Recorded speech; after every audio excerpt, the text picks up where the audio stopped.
ሰላም ቤተሰቦቼ እንደምን አላችሁ? ዛሬ ድንቅ ተፈጥሮ ልንገራችሁ። በእናት አሳ ነባሪና በልጇ መካከል የሚፈጠር ነው። ሁሉም አሳ ነባሪዎች አጥቢ እንስሳት እንደሆኑ እናውቃለን።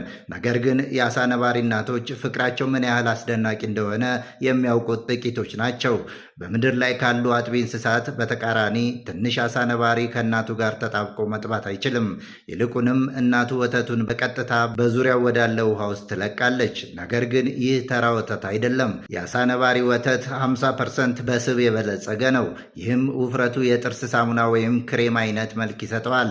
በባህር ውስጥ የማይሟሟ ወይም የማይቀልጥ በጣም ወፍራምና የሚጣበቅ ስለሆነ ትንሹ አሳ ነባሪ አንድ ጠብታ ሳያስቀር እንዲውጠው ያስችለዋል። ይህ አስደናቂ ተአምር ወይም የማጥባት ሂደት በሰፊው ውቅያኖስ ውስጥ እንኳን ወተቱ ትንሹ አሳ ነባሪ ደርሶት እንዲጠባ ይረዳዋል። ይህ የሚሆነው እናቲቱ ትንሹ አሳ ነባሪ በጡቷ ወይም በወተት ማፍሰሻ ቀዳዳው በኩል በዝግታ እየዋኘች እሱንም እንዲዋኝ በማድረግ ታጠባዋለች።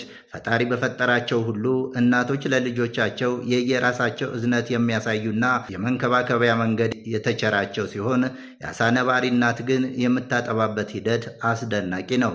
በዚያ ጥልቅ ውቅያኖስ ውስጥ ወተቷ ከውሃ ጋር ፈጽሞ መቀላቀልና መሟሟት ካለመቻሉ በላይ ትንሹ አሳ ነባሪ አንድም ሳያስቀር መጥባት እንዲችል አድርጎ መፈጠሩ አስደናቂ ነው።